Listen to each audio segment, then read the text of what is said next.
From the headquarters of Telesur English in Quito, Ecuador, this is From the South, and I am Soini Gray.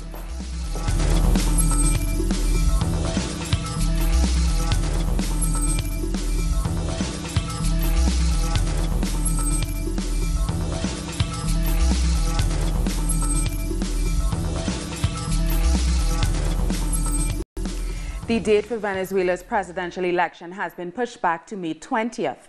The announcement came from the country's electoral council, the CNE, which revealed the new date a few hours later. Earlier, government and opposition parties signed a historic electoral agreement. Our correspondent in Caracas, Freddie Gillingham, has more. It's been a busy day at the National Electoral Council in Caracas. The registration period for the election was pushed back by a few days. Now they've pushed back the election by a few weeks.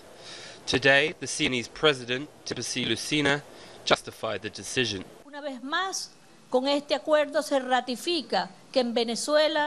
One more time, with this agreement, we ratified that in Venezuela, we chose our leaders and representatives with the best and widest electoral guarantees.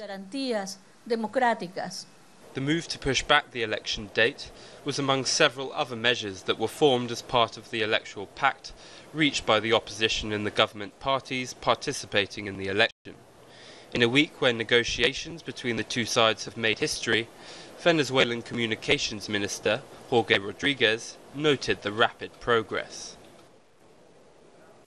Es un acuerdo de garantías amplias que ya había sido. This is a wide guarantee agreement that was advanced already in the Dominican Republic meetings, that includes not just the presidential elections process, but also the legislative and municipal council elections. President Nicolas Maduro's most established opposition contender, Henry Falcon, was among those who signed the agreement. His decision will no doubt further distance himself from the MUD bloc, who have boycotted the election. Falcon's spokesperson defended his right to run. Sectores indudablemente minoritarios que promueven la abstención. There are minority sectors that are promoting the tensions, not just national, but also international. Those are the tensions that I'm talking about. We just need to see social media and see the number of insults that we receive, just because we defend the right to resolve the problems in a democratic way. Those are the sectors I refer to, that are powerful and that are against the vote. All parties who signed the agreement are expected to meet for more talks tomorrow. Freddie Gillingham, Telesur, Caracas. And now Freddie Gillingham joins us now, live from Caracas, to give an update on the electoral situation in Venezuela, including the reasons for pushing back the election dates.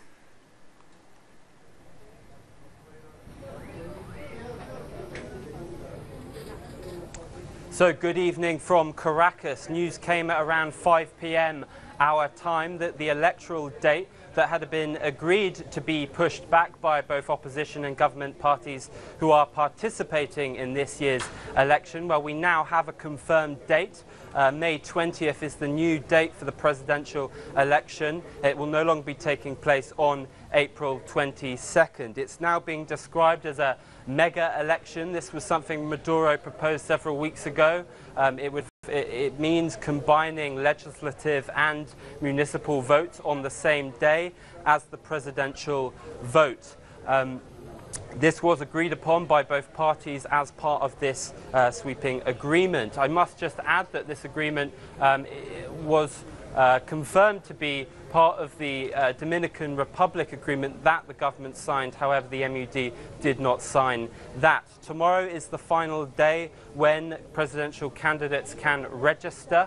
The registry will be closing at around 4 p.m. So what does this mean for the election? Well, the CNE have certainly showed some leeway by putting back the date for the election. Pushing it back gives the opposition the chance to mobilize some of that support that they have lost. This was evident in the poor performance that they had in the last two elections of 2017. Maduro is, of course, still the favorite. He has a strong bulk of mobilized support. This was evident from the municipal and state elections of 2017. However, the fact that this date has been moved back could just mean that the front runner for the opposition, Henry Falcon, has more time to campaign and more time to contend Maduro. Thank you so much for that update, Freddie Gillingham. That's our correspondent in Caracas. More news now. Preparations are underway in El Salvador for Sunday's legislative and municipal elections. With more, we go to our correspondent, Ernesto Alvaros in San Salvador. Today, the election security plan was launched for the period between March 1st and the 5th. The plan will be put in place by the National Civil Police and the Supreme Electoral Tribunal. They are aiming to make sure that voting is carried out securely. Contingency plans are also in place for Sunday, with local police stationed at each polling location. The Secretary of Communications of the Presidency and the Supreme Electoral Tribunal are also preparing information which will be broadcast on radio and television to help people find their polling stations. And in Argentina, President Mauricio Macri delivered his State of the Union address. In his speech, he announced significant changes to labor laws. We are going to present the law for labor inclusion so that thousands of informal workers can register without losing seniority and benefits that correspond to their years of work. Now, President Macri has been under pressure from social movements following the announcement of austerity measures and job cuts in the public sector. Macri defended his approach, saying he intended to lower taxes and attract investment. We chose the path of gradual change, a path for which all Argentines are united in this effort. We have goals to lower inflation, to reduce the fiscal deficit, and as we're going to fulfill them, we're going to stop putting ourselves in debt, and investments in a trustworthy country are going to be multiplied. Also in Argentina, the start of the school year may not happen as planned. Teacher unions have announced a general strike for next week. Our correspondent in Argentina, Edgardo Esteban, has more. 2018 is set to be another tough year for teachers and the education system in general. Since the arrival of Mauricio Macri's government, negotiations between officials and teacher unions have failed to reach an agreement. Wednesday marks the start of a new school year in Buenos Aires, and teachers have gone on general strike. Next week, classes will start in the rest of the country, and further demonstrations are expected. Among their demands, protesters are calling for a significant raise in the minimum wage. Meanwhile, the government has offered a 9% increase in salaries, while inflation during 2018 is expected to exceed 20%. Teachers are still hoping for dialogue regarding the cost of living in the country.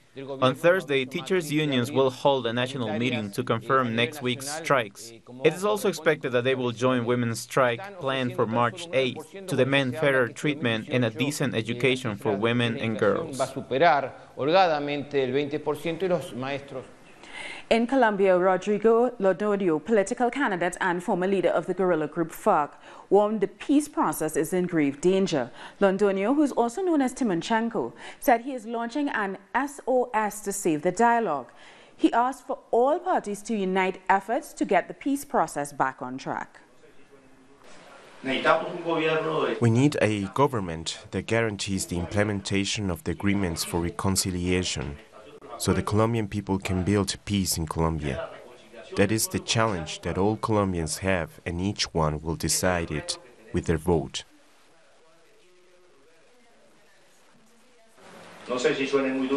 I want to launch an SOS for the peace process and its implementation.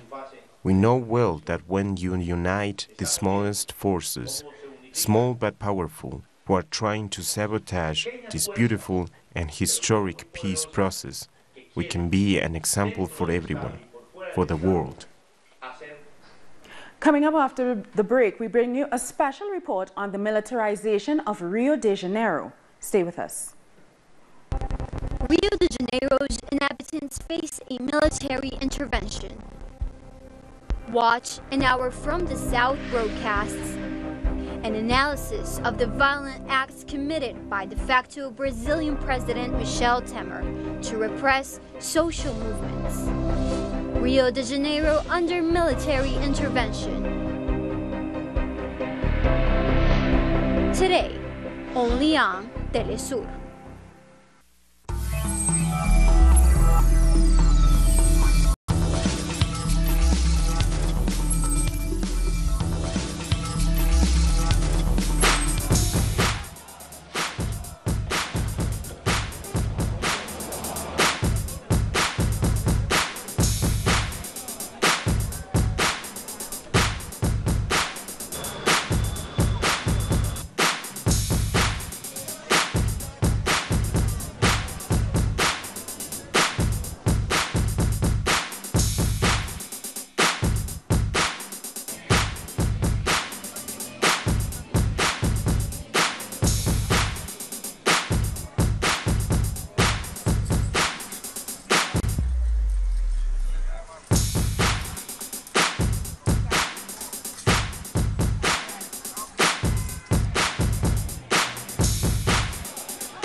Welcome back.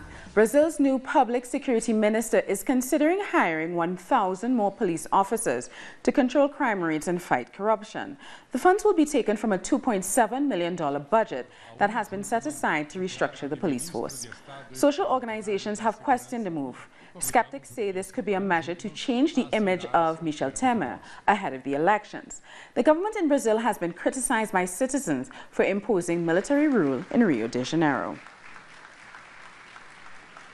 And over the next 2 days, we will be airing a multi-part investigative special by our Brazilian correspondents, Andre Vieira and Sebastian Soto, called Rio de Janeiro Under Military Intervention. In this first episode, our colleagues explain the background to the militarization, the likes of which hasn't been seen since the end of Brazil's military dictatorship in 1988. By the numbers, there were less than 6,000 incidents which required police intervention at Rio de Janeiro's carnival, compared to 2016, where there were more than 9,000. But local media portrayed 2018 as one of the most violent carnivals in recent years. It's raising some eyebrows. We study this issue of communication and public security. People are asking us what the media, state and the Secretary of Security are inventing in Rio. The answer would come on the Friday after Carnival. With a 6% approval rating and not enough votes to pass his pension reform, President Michel Temer saw an opportunity to boost support for his government through national security. On February 16, he decreed federal military intervention in Rio de Janeiro.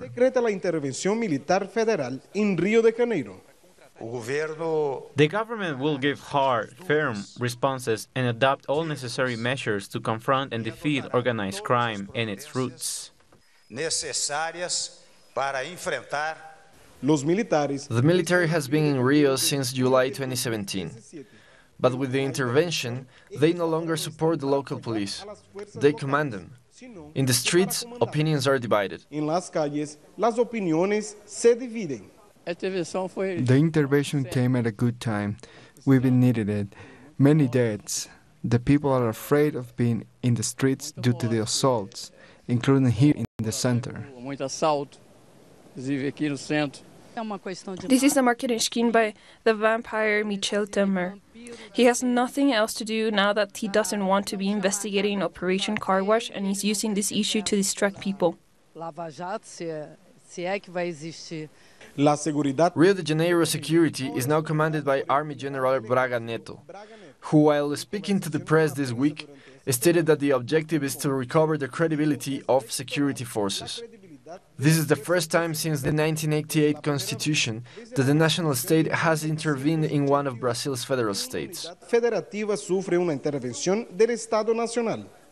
The de facto government of Michel Temer has promised transparency during this military intervention here in Rio. But even in the first press conference this week, journalists posed countless questions which went unanswered by authorities. For society, there remains doubt. Which are the real intentions of this government in this military operation in Brazil's most famous state?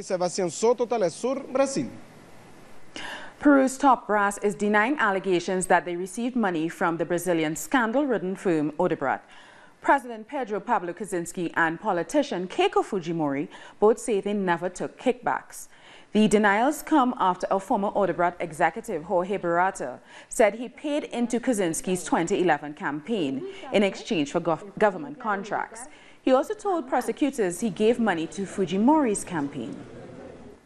No he recibido dinero del señor Marcelo Odebrecht. I have not received money from Mr. Marcelo Odebrecht, nor from his business, and it remains very clear, nor from Mr. Jorge Barata, as he himself pointed out today in Brazil. Mr. Barata indicated that I have never asked for money, that I have never given him money, that he has never spoken of any financial support with me. As for President Kuczynski, he tweeted that he never received a donation from Barata. He added that he wasn't in charge of finances during campaign season. Kuczynski has presidential immunity, but the opposition has been looking for a way to impeach him.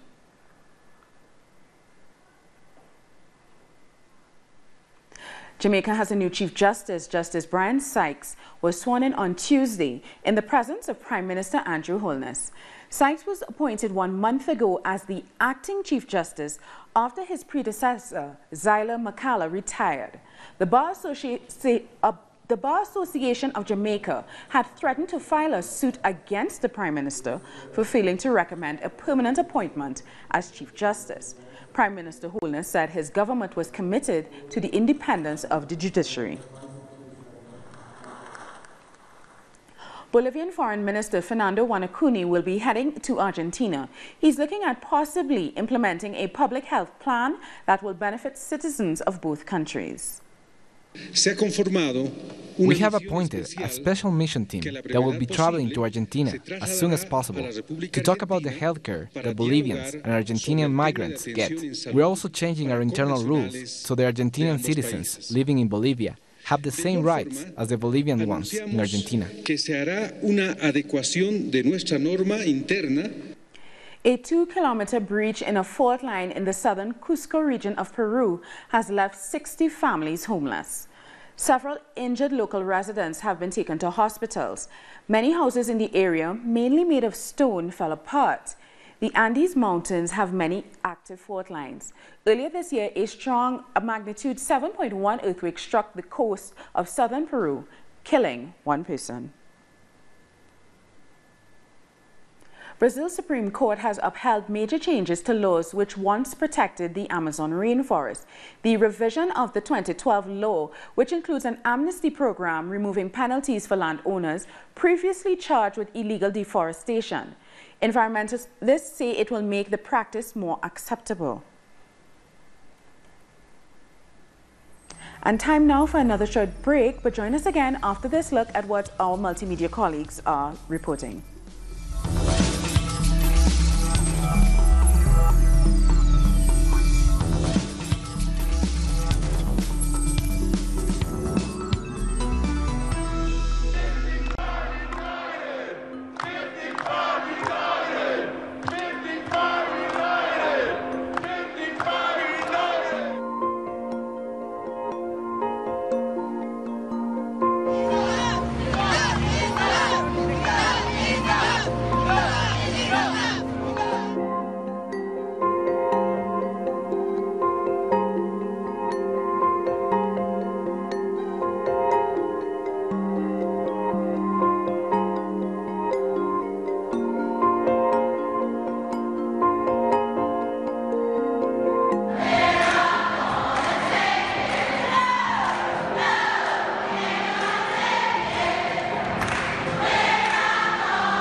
Welcome back. The Revolutionary Alternative Force of the Commons leader developed the pains after his daily exercise on Wednesday. Okay, so this story is about Roberto Londoño, the head of the FARC. He's the head of the Colombia's Revolutionary Alternative Force of the Commons. He has been taken to hospital with chest pains just a day after vowing to continue his presidential elections campaign, despite funding challenges. The U.S. ambassador to Mexico, Roberta Jacobson, has resigned. Her final day on the job will be in May. Jacobson's announcement comes as relations between the U.S. and Mexico are at a very low point. She added that she did not know who would replace her. Jacobson was appointed ambassador to Mexico in May 2016 by President Barack Obama. And Russian President Vladimir Putin has outlined his plans to tackle poverty and improve infrastructure. In his annual State of the Nation address, Putin said he wants to cut the poverty rate by half over the next 6 years. Infrastructure spending will also be doubled to around $190 billion. He plans on modernizing Russian defense technology. During the address, Putin also unveiled a range of new nuclear weapons and other combat and naval equipment. The massive spending plan comes ahead of the March 16 presidential election. Putin is widely expected to be re-elected. The most important stage of development of modern arms systems is the creation of a high-precision supersonic missile aerospace system that has no equivalents in the world. Its tests have been successfully concluded. 50 lawmakers in France spent a night on the streets in Paris on Wednesday. They were highlighting the suffering of the homeless people. There are almost 3,000 people who sleep on the streets in Paris. France has been grappling with extremely cold weather in the last few days. This year, at least 18 homeless people in Paris have died due to cold weather. Last year, 500 people from all over France died. Distress and poverty exist all year long, not only during winter. Today, it's true we cannot ignore the weather factor. People shouldn't stay outside in this weather. In Spain, the Catalan parliament has recognized Carles Puigdemont as the symbolic president. They've also ratified the legitimacy of its independent referendum from last October, even though Spain declared it illegal. John Ortiz has more. Two main points were discussed in Parliament. The first recognizes Carles Puigdemont as the legitimate president of Catalonia, even though he is living in Belgium and will be unable to be the executive president. The second was proposed by another separatist group, the Popular Unity Candidacy, CUP. The party wants the Catalan Parliament to ratify the unilateral declaration of independence that was made and then immediately suspended last October. The Declaration of Independence has not been ratified, but the three independentist parties have agreed on a document that recognizes the referendum and the people's right to decide. Otherwise, this would have been considered repression from the Spanish state against Catalonia. The next step is for Carles Puigdemont to step back so another candidate can be named the executive president of Catalonia. Puigdemont will remain the symbolic leader and the head of the Council of the Catalan Republic in Brussels. This is a new body whose aim is to start building the new Catalan state. As far as the presidency of the Catalan government goes, the main candidate is Jordi Sanchez, but he is in prison. The second name is Jordi Turull. However, he has not been accepted by the constitutionalist parties. As the Spanish Prime Minister confirmed today during a TV interview, the Catalan president should be a person who is not prosecuted by justice. He also added that the creation of a parallel Catalan government in Brussels is, in a word, crazy. Now let's have a look at some other stories making headlines around the world. An aid convoy has entered Afrin in northwestern Syria for the first time since Turkish-led fighters launched an attack on the Kurdish YPG group back in January. The 29-truck convoy included over 7,000 food parcels, water purification materials, and medical supplies. It would benefit 50,000 people, according to Red Cross reports. Veterans of Bosnia's 1992 to 1995 war have ended their protests where they blocked main highways in various parts of the country. The protest began on Wednesday, leaving people trapped in their cars on the freezing highway. The protesters want to draw attention to their demands for better social benefits and treatment, which the government of the Muslim Croat Federation insists it cannot afford. Thousands of Spanish pensioners staged a protest in front of the Ministry of Finance in Madrid, demanding better pensions and social security. The demonstrators held banners denouncing the Spanish government while chanting, "Thieves." We are here to fight for our rights. We have been working our whole lives, fighting to retire in peace, and these people are trying to destroy everything. A portrait of a Nigerian princess that was lost for more than 40 years and found in a London flat was sold at auction for $1.4 million. The auction was held at Bonhams in London and shown live at a popular hotel in Lagos, allowing Nigerian art lovers to make bids directly from the West African megacity. The portrait, called Tutu, had been expected to be sold for between $200,000 and $300,000.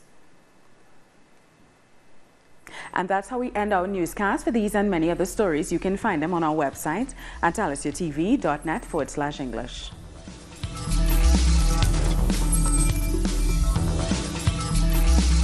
Really great. Thank you so much for watching.